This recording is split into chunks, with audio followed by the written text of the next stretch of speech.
Kagulat World, baka isang Grand Slam champion na ang binubuo ngayon ng Pilipinas. Patuloy na ginugulat ni Alexandra Alex Ayala ang buong tennis world matapos ang sunod-sunod na panalo na nag-angat sa kanya malapit sa top 50 ng WTA rankings. Sa ngayon, nasa number 54 siya sa official standings at projected na umakyat pa sa number 52 based sa live tracker, isang patunay ng kanyang mabilis na pag-angat sa global scene. Hindi basta-basta ang run ni Alex ngayong taon.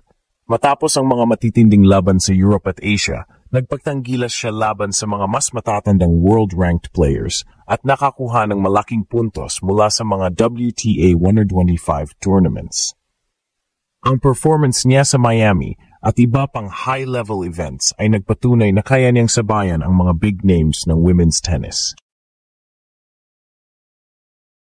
Sa bawat laban, ipinapakita ni Ayala ang maturity at confidence na bihira sa kanyang edad. Parang may veteran composure na kahit 19 anyos pa lang. Pero higit sa rankings, ang momentum niya ngayon ang mas nakaka-excite. Papasok si Ayala sa Japan Open bilang isa sa mga pinakaabangan ng fans sa Asia. Maraming analysts ang naniniwalang ito ang crucial window bago siya tuluyang makapasok sa mga WTA 500 tournaments at posibleng Grand Slam qualifiers.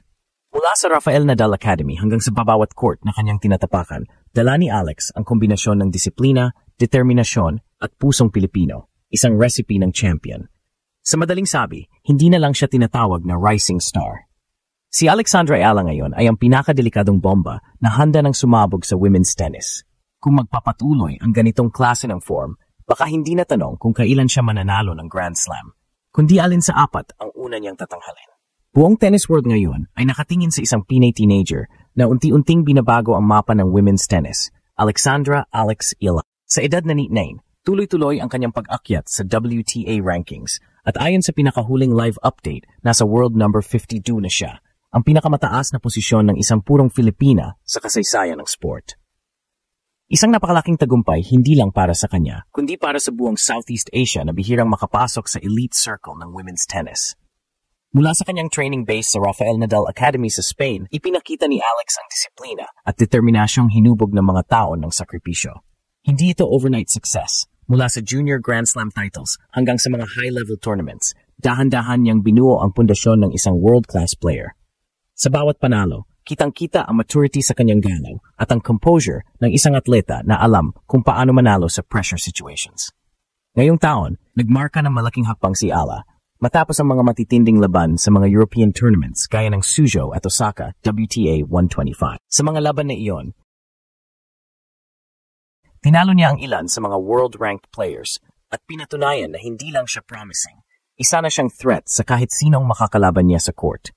Maraming analysts ang nagsasabing ito na ang simula ng kanyang pagpasok sa top-tier competitions kung saan inaasahan siyang lalaban sa WTA 250, 500 at posibleng Grand Slam qualifiers sa susunod na taon. Pero higit pa sa rankings, ang presensya ni Ayala sa women's tennis ay nagdadala ng kakaibang enerhiya. Kada palo niya ng forehand, kada ace serve, ramdam ng mga Pinoy fans ang pride at inspirasyon na dala niya sa bawat laban. Habang ang iba ay nagmamadali sa spotlight, si Alex ay kalmado, matatag, at nakatuon lang sa pag-angat, step by step, win by win. At ngayon, habang papalapit ang mga susunod na international tournaments, lumalakas ang bulungan sa tennis world. Is Alex Ayala the next Grand Slam champion? Maraming naniniwala na oo. Dahil sa bilis ng kanyang development, consistency sa court, at mental strength na tila hinugot sa champion mindset ni Rafael Nadal mismo. Ang tanong na lang ngayon, handa na ba ang buong mundo sa pagputok ng pinakadelikadong bomba ng women's tennis, si Alexandra Ayala? Kung dati ay kilala lang si Alexandra Ayala bilang rising star mula sa Pilipinas, ngayon ay tinitingnan na siya ng buong tennis world bilang legitimate contender.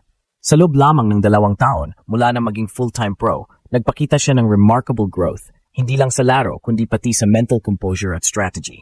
Habang marami sa kanyang mga kaedad ay nahihirapan mag-adjust sa transition mula junior circuit papunta sa pro level, si Alex ay tila natural na umaangat, hindi natitinag kahit laban sa mga veteran players. Ayon sa mga international analysts, isa sa mga pinaka-nakaka-impress kay Ayala ay ang kanyang court intelligence. Marunong siyang mag-adjust depende sa kalaban, kaya niyang makipagsabayan sa hard hitters, pero kaya rin niyang pahirapan ang mga defensive players gamit ang slice, placement at tempo control. Dagdag pa rito, ang kanyang improved serve at backhand ay nagiging armas na nagbibigay sa kanya ng malaking advantage sa long rallies. Pero hindi lang technical na aspeto ang dahilan kung bakit tinatawag siyang pinakadelikadong bomba sa women's tennis. Ang tunay na nakakatakot kay Alex ay ang kanyang mindset. Hindi siya natitinag sa crowd, sa pangalan ng kalaban o sa big stage. Sa bawat laban, kitang-kita ang tapang at composure ng isang atleta na sanay sa pressure. Yan ang dahilan kung bakit marami sa mga eksperto ang nagsasabing baka mas malayo pa ang marating niya kaysa sa karamihan ng mga Asian tennis players ngayon. Sa edad na 19, hawak na niya ang 2 Grand Slam titles sa junior division. French Open at US Open doubles, pero sa totoo lang, mas malalim pa ang kanyang pangarap. Hindi siya kontento sa junior success. Gusto niyang maging unang Filipina Grand Slam singles champion sa kasaysayan. At kung titignan ang trajectory niya ngayon, hindi iyon malayong mangyari. Ang momentum na meron siya ay napakahalaga. Dahil sa kanyang consistent top 100 performances, unti-unti siyang nakakatanggap ng direct entries sa mas malalaking WTA tournaments, isang hakbang na magpapabilis ng kanyang pag-angat sa world rankings. At kung magpapatuloy ang ganitong form, posibleng maging top 40 player siya bago matapos ang 2025. Isang historic milestone hindi lang para sa Pilipinas, kundi para sa buong Southeast Asia. Sa bawat panalo, unti-unti niyang binubura ang stereotype na outsider lang ang mga Pinoy sa tennis world. Ipinapakita niya na kahit galing sa isang bansang walang tradisyonal na tennis powerhouse system, kayang makipagsabayan basta't may talento, disiplina at puso. Alex Ayala is not just representing the Philippines, she's redefining what it means to be a global competitor. Habang papalapit ang Gen Open at iba pang tournaments, isa lang ang malinaw. Ang sunod na pagsabog ni Alex ay hindi lang headline, ito ay magiging kasaysayan. Sa puntong ito, malinaw na si Alexandra Ayala ay hindi na lang isang racing star. Isa na siyang phenomenon na kumakatawan sa bagong mukha ng women's tennis. Ang kanyang pag-akyat sa World Number 52 ay hindi aksidente, kundi bunga ng taon-taong sakripisyo, walang humpay na ensayo, at determinasyong hindi matinag. Sa bawat palo ng raketa, dinadaan niya ang bandera ng Pilipinas sa entabladong dati ay bihirang marinig ang pangalan ng Pinoy. Habang papalapit ang mga prestihiyosong torneo tulad ng Japan Open at Australian Swing, marami na ang nagsasabi na hindi malayong maging Grand Slam champion si Alex sa mga susunod na taon.